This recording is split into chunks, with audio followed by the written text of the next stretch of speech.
अभिवादन स्वीकार कीजिए ब्रजेश मिश्रा का। और आप देखना शुरू कर चुके हैं द डिबेट।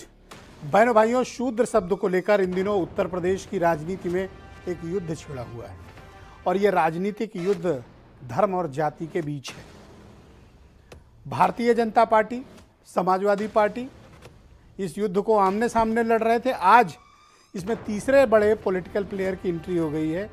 नाम है बहुजन समाज पार्टी और उसकी मुखिया हैं मायावती।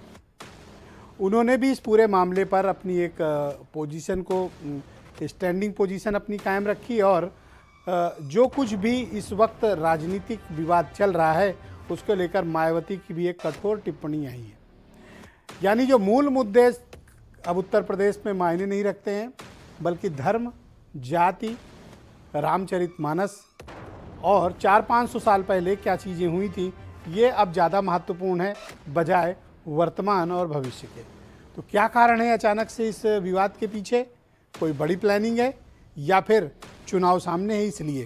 क्योंकि मेरा ये मानना है कि बिना वजह राजनीति में कुछ नहीं होता और बिना मकसद नेता कुछ नहीं बोलते। ज़रूर कोई मकसद है। आज की परिचर्चा इसी विषय पर आधारित है। बहनों भाइयों, उत्तर प्रदेश की राजनीति इन दिनों आप देख रहे होंगे कि जाति और धर्म के आधार पर पॉलिटिकली वर्टिकली डिवाइडेड है। और ये डिवाइडेड कोई बहुत तत्काल से नहीं है, बल्कि आप ये महसूस कर रहे होंगे कि ये पॉलिटिकल डिवीज़न 2024 के चुनाव के ठीक पहले प्रारंभ हुआ है। मसला कहाँ से शुरू हुआ था, आप लौट कर चलिए और एक एक सीक्वेंस को देखिए, क्योंकि राजनीति में एविडेंस बेस्ड बातें होनी चाहिए। मेरा ये हमेशा मत रहा है। ये राजनीति कब से शुरू हुई? ये राजनीति शुरू हुई दिल्ली, पंजाब, हिमाचल के चुनाव से शुरू हुआ।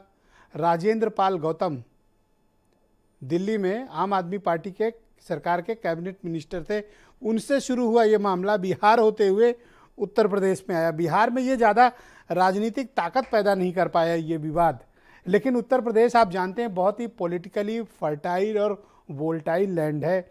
यहाँ कोई भी मुद्दे अगर आप जिस रफ्तार से गेंद फेंकेंगे उतनी ही तेज़ यहाँ बाउंसर होकर निकलेगी। तो इस मुद्दे को लपका किसने? स्वामी प्रसाद मौर्य ने। और उसको धार किसने दी? समाजवादी पार्टी ने। और इस धार को अंजाम तक कौन पहुंचा रहा है? भारतीय जनता पार्टी। और इसमें तीसरा प्लेयर है जिसकी एंट्री हुई है, उसका नाम है बहुजन समाज पार्टी। दरअसल भारतीय जनता पार्टी की यूएसपी है धर्म आधारित राजनीति।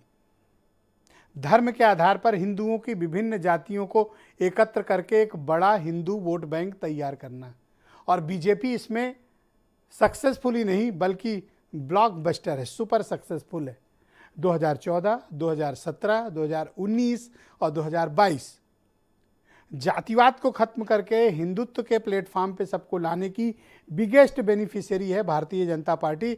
वरना उत्तर प्रदेश की राजनीति मंडल और कमंडल में पिछड़ा, दलित, इनके एकत्र होने की राजनीति थी। 11 बार उत्तर प्रदेश में 1989 के बाद से या तो शेड्यूल्ड कास्ट या ओबीसी क्लास के लोग ही उत्तर प्रदेश का नेतृत्व संभाले। यानी एक बड़ा दौर चला है, लेकिन 14 से इसमें परिवर्तन आया है। मुद्दे जनता को बहुत मायने नहीं रखते। महंगाई से फर्क नहीं पड़ रहा, शिक्षा, बेरोजगारी जनता के लिए उतना बड़ा मुद्दा नहीं है, दूध के दाम बढ़े तो मुद्दा नहीं है। तो विपक्ष को भी ये लगता है कि जो बीजेपी कर रही है अगर हम भी यही कर लें तो कुछ तो राजनीतिक लाभ होगा। और मैंने डिबेट के प्रारंभिक उद्बोधन में भी यह बात कही है कि बिना वजह राजनीति में कुछ नहीं होता, हर बात की एक ठोस वजह होती है। वरना कोई कारण नहीं है कि 16वीं शताब्दी में रचित किए गए ग्रंथ पर हम 21वीं सदी में चर्चा कर रहे हैं 2023 में। रामायण कोई, रामचरितमानस कोई बाध्यकारी ग्रंथ नहीं है। हिंदुओं के द्वारा अपनाया गया एक ऐसा ग्रंथ है जिस पर करोड़ों हिंदुओं की आस्था है। वाल्मीकि रामायण से शुरू हुई बात रामचरितमानस तक आई। क्यों? क्योंकि वाल्मीकि रामायण संस्कृत में लिखी हुई है और रामचरितमानस विशुद्ध अवधी हिंदी में लिखी हुई है। तब की भाषा, तब की शैली और आज 2023 दोनों में बहुत ज़बरदस्त अंतर है। तब से न जाने गंगा यमुना में कितना पानी बह गया होगा, सरयू और गोमती में बह गया होगा, लेकिन शायद गोस्वामी तुलसीदास को भी एहसास नहीं रहा होगा कि वो राजनीति के काम आ जाएंगे। तो गोस्वामी जी अब काम आ रहे हैं। किसके? पॉलिटिकल पार्टीज के। क्यों काम आ रहे हैं? ताकि ये जो हिंदुत्व का प्लेटफॉर्म पर एकता है, इसको तोड़ा जा सके। क्या टूट रही है? इसका एविडेंस हमें मिलेगा कब? जब 24 के चुनाव होंगे, तब पता चलेगा कि ये मुद्दा काम किया कि नहीं किया, क्लिक किया कि नहीं किया। लेकिन इसको धार देने और इसमें पंप करने की कोशिश सभी कर रहे हैं। बीएसपी को लग रहा था कि थोड़ा पिछड़ रहे हैं तो क्यों ना हम भी इसमें एंट्री मारें, तो आज मायावती ने एंट्री मारी। गई वो स्वामी प्रसाद की लाइन पे। वो अलग बात है कि समाजवादी पार्टी की आलोचना की, लेकिन मायावती का मूल स्टैंड क्या है कि दलित और वंचितों का ग्रंथ नहीं है रामचरितमानस। उनका क्या ग्रंथ है? बाबा साहब भीमराव अंबेडकर द्वारा तैयार किया गया भारत का संविधान। तो रामचरितमानस और मनुस्मृति दलित और पिछड़ों का ग्रंथ नहीं है। ये कौन बोल रहा है? मायावती बोल रही है। तो यही बात तो स्वामी प्रसाद मौर्य भी कह रहे हैं। लेकिन मायावती एक बात और जोड़ती हैं, वो कहती हैं कि समाजवादी पार्टी दलितों की विरोधी है, महिलाओं की विरोधी है। क्यों? क्योंकि वो 1995 का वो घटनाक्रम गेस्ट हाउस कांड का याद करती हैं। लेकिन तब मायावती भूल जाती है कि 2019 में बड़े गाजे बाजे के साथ उन्होंने समाजवादी पार्टी के साथ एक बहुत ही प्रॉपर अलायंस किया था। और ये पॉलिटिकल अलायंस ही नहीं था, बल्कि वो फैमिली अलायंस भी हुआ था। और ये प्रयोग बहुत बुरी तरह नाकाम रहा। वो अलग बात है कि मायावती इसकी बेनिफिशियरी नहीं, 10 सीट पाई, लेकिन ये गठबंधन टूटा।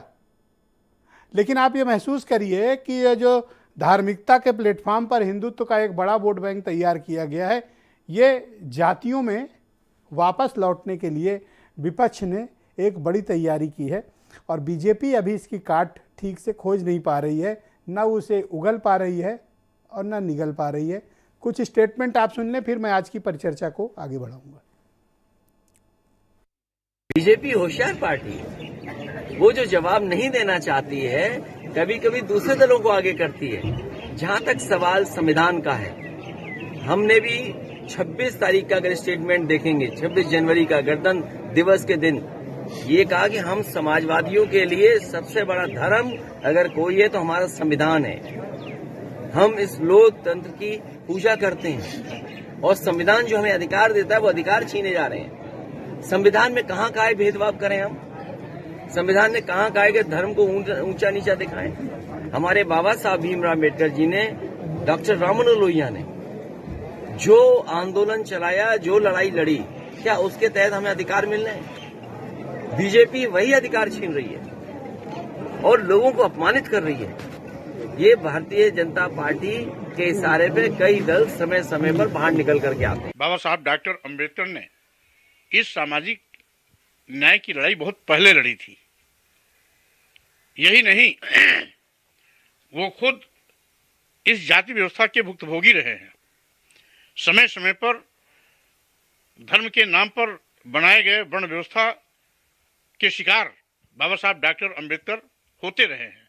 दुनिया के सबसे बड़े विद्वान होने के बावजूद भी इस देश में यहाँ के धर्म के ठेकेदारों ने तथा कथित हिंदू धर्मावलंबियों ने जो उच्च वर्ण में आते थे, उनके साथ अमानवीय व्यवहार करने में रंच मात्र देरी नहीं की। स्टेट गेस्ट हाउस का तो जो घटनाक्रम है, जो कांड, वो जिस पार्टी के समय में और जिस सरकार के संरक्षण में हुआ था, पूरा प्रदेश जानता है। और समाजवादी पार्टी का जो इतिहास है, समाजवादी पार्टी का जो चरित्र है, वो भी पूरा देश जानता है। लेकिन भारतीय जनता पार्टी का संकल्प है, हम सबको साथ लेकर चलेंगे, सबके विकास के लिए काम करेंगे, सबकी बेहतरी के लिए काम करेंगे। देखिए, वो पॉकेट वाला सभा है। इससे पहले वो सभा कहाँ था? इससे पहले कहीं कोई उस ओबीसीओं को जगाने के लिए, एक अधिकार दिलाने के लिए ओबीसी महासभा कभी सम्मेलन किया हो, कभी वो रोड पर आया हो, कभी नेतृत्व किया हो, हमसे मिला हो, मुख्यमंत्री से मिला हो, प्रधानमंत्री से मिला हो, या कोई बड़ा आंदोलन किया हो, तब तो माना जाएगा वो सभा है। वो सभा नहीं है, वो पॉकेट वाले लोग हैं और वो अपना नाम बदनाम करना। तो बहनों भाइयों, आज की परिचर्चा को हम आगे बढ़ाते हैं। मेरे साथ भारतीय जनता पार्टी से